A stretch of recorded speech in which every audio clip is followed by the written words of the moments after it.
Samoae ma le puleanga mai a se o tātou tāpua I le antua. Loa tuae le tupu o te whaani nee I ante oi. O te whamanu antu foi lo suafa e whaavavau lava. I le suafa le tama ma le alo ma le anganga paia anganga paia e I o mai e whaantu mloto au auna tutu le afi o rolof au ina mai lo nganga te whaolaina I mātou te whaafou mea umale le lolang le antu ai na ea o ina loto au auna le mana malama le anganga paia e alo mai ante I mātou se o mātou maua sipoto mai nei nā la nganga ma le fia le so soani mai o ne Yesu Keriso le mātou wali Amen. Tātou vi antu le antua e sona vi.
Ia whaatasi le lima untou.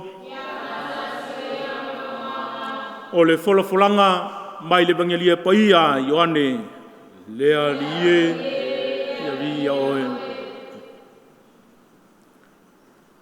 Ioane lona mata upo e lima. Po la fola le whai upo e sifuru ma le fitu, wha au le tolu se furu. O le matua, Whapei ona toi whaantutu mo whaola le tama ye woti, e whapea foi ona whaola e le antali o ilantou ua ia loto I ai.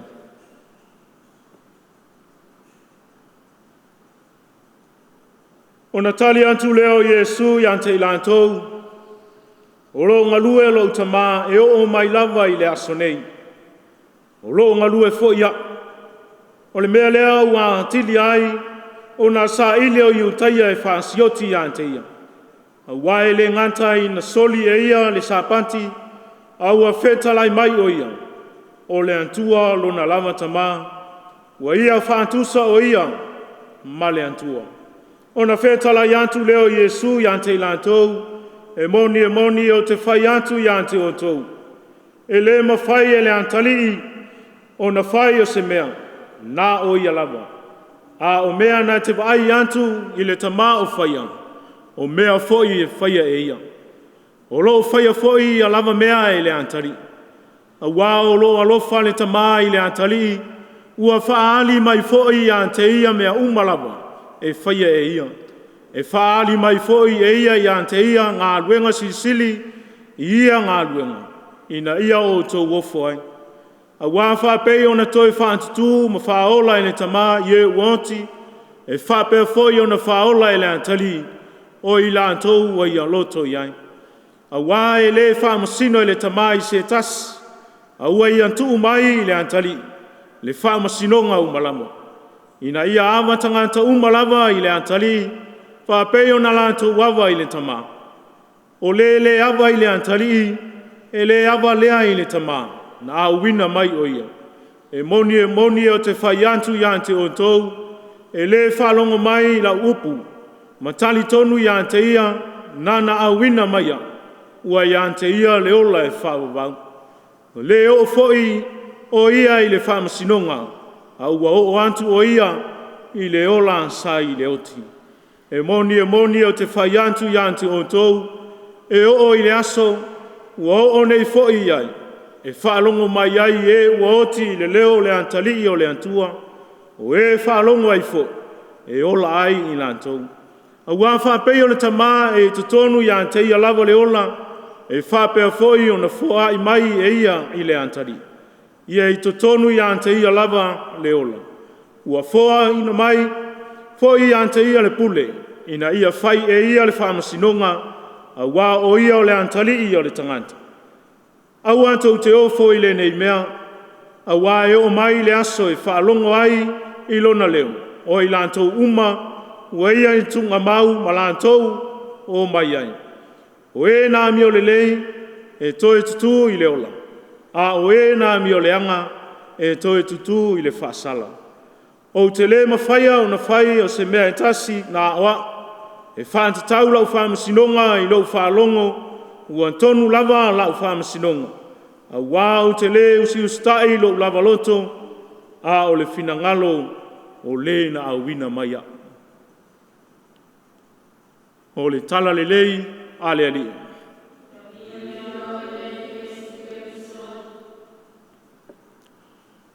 O le soifua o foina, ma le taulanga e momoli ma le antontoa.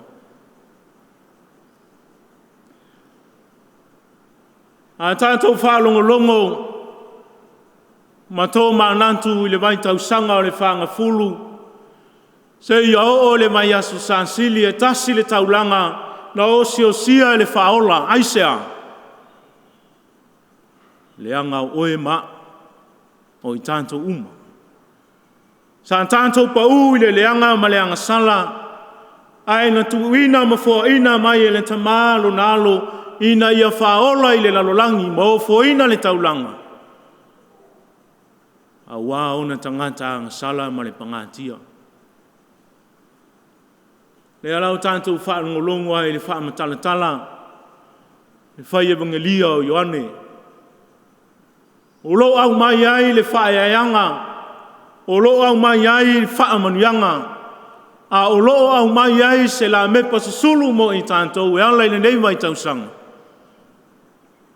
O le ola o foina, ma le whai ngā taulanga ua antontoa. O tātou whaalongolongo iai i le ainga o le nuo i untaia sa lātou bevesi ma whaamoe moe tasi lo lātou wantua. Ai ansau whaafafonga. O leo o talatala pipi e Ioane ma whaamatalatala a toantoa e Ioane le atoanga o le ngā luenga whaola Jesu Keriso o ia o le Mesia, o ia o le whaola, o ia o le antalii o le tangata. Na au wina mai e le tamā, lona alo e whaola i le larolang. Sa ne tangata iutaia, ina ia lantou mana tunatu mo lantou wiloa, e tasilo lantou antua i le isisi e whaaluaina. Ai ale o onga le Ekalesia. Mai e tasi le antua e tolu ona peusona. O le antua le tamā, le antua le alo, ma le antua le Aiga Paia. Le ala e whaapea ai tangata iutaia, e le mawhai o na whaaluaina lo lantou antua, e se tangata po se antali o se kamuta, po le tama Maria, le whaamatala inai i lantou pe o na silafia, pe o na whaamatala ina e Jesu, o te le sauna wa, ai na o sau i le na awina mai au matu ina mai au e whaola i le lalolangu. A o mea o mawhoi e whaia e lau tamā, o mea ia o te whaia. Pei o na whaatutu e lau tamā, tangata uoti mai le tunga mau, e whape nā whoi, lau ngā luenga, ma lau taulanga e tasi ai afe. O le ola o whoina, ma le soifua o foina atontoa. O le taulanga e si itia mo i tātou uma tangata uma. A o se la mepa se sulu mo i tātou. O se moli e tau ave e tai folau ai fai ngā malanga. E ala i le tātou sāwalinga i le neiwa i tau sanga tā ua le whanga fulu. O le asa tātou. Sa moai ma le puleanga. O le ase sini au tua, o le ase tā ua. O le ase anoa, o le ase winga le lei mo i tātou. E ala i lo tātou tā penanga, e ala le tātou sāwaringa. Tātou au to rua ma ia e whaola le lalangi. Tātou to rua ma le whaola ina ia ola tangata uma. Ina ia maua le saurutonga tangata uma. O ina ilu mtalu. E iai se taulanga mo i tātou. A o le mea ua whetalai iai Yesu, o au o te sau mai le tamā, o ia na awina mai au, o ia foina tu mai a te au le pule wha masino ai le tangata. E lai Maria ia Afioga Paia le atua. E tai ala inai le tātou fōlaunga ma le tātou sāwalinga. E le i tuina mai na o le tamā. E iai lona i tua, e iai lona i tū tangata. E whaamatala i nai le antoanga le ngā luenga whaola Yesu i lunga le koluse. Na maliwa mo to i tū Yesu o na le tangata anga sala. Ai ai tātou Samoa ma le puleanga. Lea ua iai le tangata e whai mataulanga. Lea ua iai lo tātou pāpupuni ma le antua e ala lo tātou whanto ese, e ala i o tātou sese ma le o tātou waleu. Ale la tātou pātipotia le vai aso sāsili ala le tātou sāwalinga o le fōlaunga i le whanga fulu. O le taulanga e tasi a afe. O le taulanga e momoli a antontoa. Sa le manatu Yesu, o ia o le tamaititi, o ia na te momoli le feau, o ia o le atali o le kamuta, o ia o le tama Maria. Ai na manatu Yesu i ona tangata ina ia whaola ina. Ma maua le whaola tanga mo tangata uma. E whape nā se la mepa sa sulu mo in tātou, sa moai ma le puleanga i le nei asa. Tātou momoli le taulanga. Whaafefeo na whaantino le whainga taulanga, o oe o le alo le antua. Whaafefeo na tātou whaantino le tātou whainga taulanga i le nei aso i so se tangata. Tātou wau maia le taulanga apore amo na o si o sia i si o nā tali. Na ave ma le lonto atoa. Na momoli ma le anganga fia.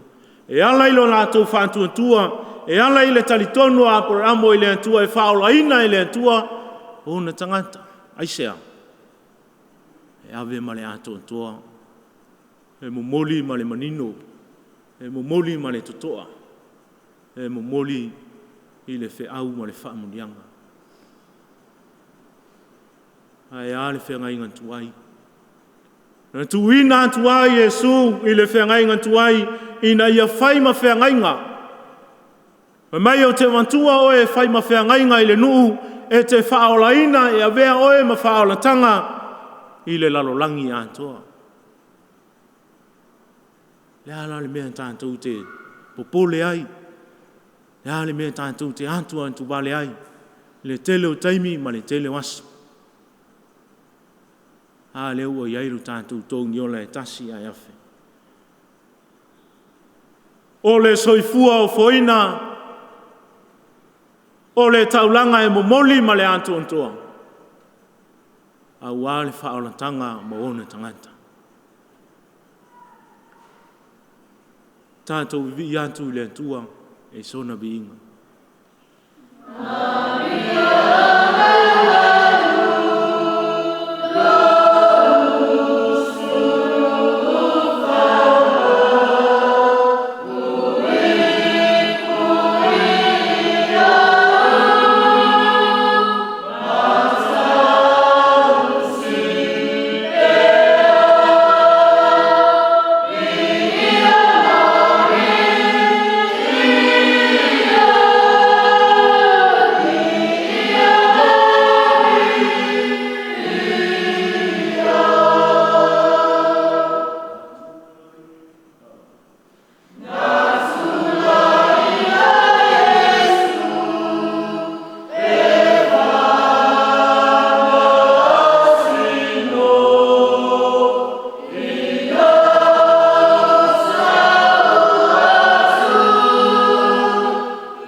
tātou whai ule te talo.